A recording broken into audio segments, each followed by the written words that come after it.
You know, as we are working toward building our YouTube channel, we go back and look at some of the podcasts we've done in the past for our listeners that haven't seen our faces, and we pick what we consider to be the best ones. Today is one of my favorites. It's about a fellow who spent the best years of his death in Asheville, North Carolina. And that's all I'm going to say right now. You'll find out what I'm talking about when you actually view this podcast. Hello, folks. I'm Steve Gilley, along with my partner in crime, Rod Mullins, and you're watching Stories, A History of Appalachia. Well, Steve, you had to go and you had to scare everybody again to tell them, well, you know, we're back on video again for another episode. But at least what you've done is you've kind of brought back a story that kind of interests me. It was one of your favorites, but it kind of interests me as well because it kind of shed a light a little bit as to what the town of Asheville was really all about, even during those days, and then, you know, why people were coming to the town of Asheville in North Carolina. And we have a bit of an update on this podcast. Now, the podcast itself was probably 3 or 4 years ago, but since then we found out some new information. We'll share that with you at the end of the podcast. I'm looking forward to that because this information is, well, to me, it's really changed the whole scope of this story, so to speak. Asheville at this time was the place to come for relief from all sorts of illnesses, from tuberculosis to rheumatism to what they called at the turn of the 20th century, quote, nervous disorders, end quote, like depression, all that. Sanitariums were set up all over the city and the surrounding countryside to house folks who showed up in those mountains looking for the cure. And it was here in the fall of 1902 that a thin, sickly Englishman with a bad cough showed up, accompanied by a nurse who'd recently been hired to attend him. Now, he was dressed much as an English gentleman would have been dressed at the time, wearing a fine suit, a bowler hat, and sporting a neatly trimmed beard. Well, leaving the train, this man went immediately to a very exclusive boarding house on Montfort Avenue and then took a room under the name of Charles J. Asquith, and that's when the tongue started wagging in Asheville. Rumors spread that this well-dressed Englishman was a member of the British aristocracy and that he was very wealthy and well-connected. But as we will see, apparently none of that was the truth. No, and he didn't stay at that boarding house very long because after 3 weeks there, Asquith suddenly died. Well, doctors reported that it was likely that his death was caused by TB. And that would have been that, Rod, but instead, that's when the mystery began, because Asquith only had $5 on him. That sounds like me on a normal day. Yeah, really. Well, certainly that $5 wasn't enough to pay the nurse who came to town with him, not enough to pay all the other bills he'd ran up. His body was taken to the Nolan Brown Funeral Home on Church Street, where Asheville officials began the process of notifying Mr. Asquith's next of kin in England by sending telegrams and whatever they needed to do, but to no avail. It seems that nobody in Britain had ever heard of Charles J. Asquith traveling in the United States, and certainly no aristocrat by that name. So the mayor of Asheville ordered that the body was to be embalmed and held until somebody came forward to claim it and take care of the man's debts in the mountain town, which I guess he assumed, Rod, would probably be in just a very short time. Time passed into not just months, but into years. And during this time, the body waited behind the doors of the Nolan Brown Funeral Home there on Church Street in Asheville. The story of this mystery man started spreading like wildfire throughout Asheville until the locals began calling him the Duke. The funeral home, probably seeking publicity, took to loading the Duke onto a horse-drawn surrey and parading him downtown to the mixed delight or horror of the townspeople. Now, Steve, just imagine walking down the street, maybe coming home from work or shopping, and there you see a dead man go by on a fancy horse and cart. Now, that's something you don't see every day. Oh, my gosh.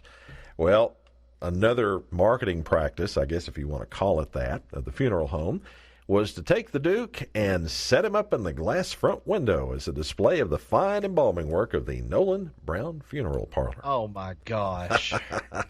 Well, when the Duke wasn't being part of the funeral home show on the streets in Asheville or a display in the window, He was left laying quietly in a box in the corner of an upstairs room of the building.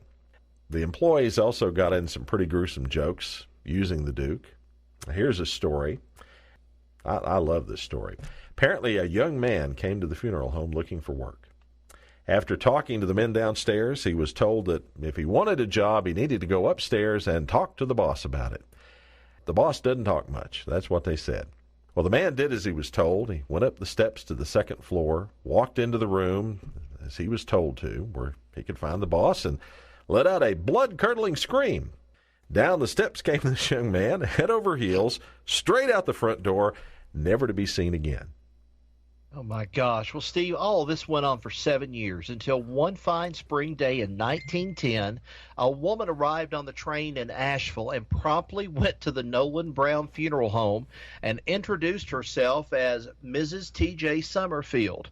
This well-dressed, very proper woman explained to the staff at the funeral home that she was the sister-in-law of the Duke, whose real name was Sidney Lascelles, and he was originally from Baltimore.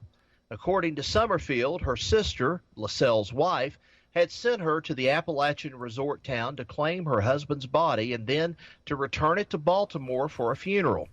It also appears that Mr. Lascelles, according to his sister-in-law, was a bit of a con man, going under other names as well, including Lord Bursiford, and had wandered into the world of gambling, womanizing, and gaining and losing money in this phony business scam and horse racing. She said that the family had been recently informed, and they had learned that he had been spending his death in North Carolina for the past 7 years. Oh, my gosh. Well, officials in Asheville had Mrs. Summerfield sign an affidavit affirming her story and post a $2,000 bond plus pay $150 for the embalming expenses. She had the Duke all loaded up on a train, headed north to Washington, D.C. for cremation and burial by one Dr. McPherson Crichton in D.C. Ashevilleans on that day crowded the departing train on the platform and sadly waved a very heartfelt, solemn goodbye to an old friend as he left the station and their hearts. And that's when the mystery deepened. Oh, yes. When Asheville officials contacted Dr. Crichton about the town's former resident, guess what he told them, Rod?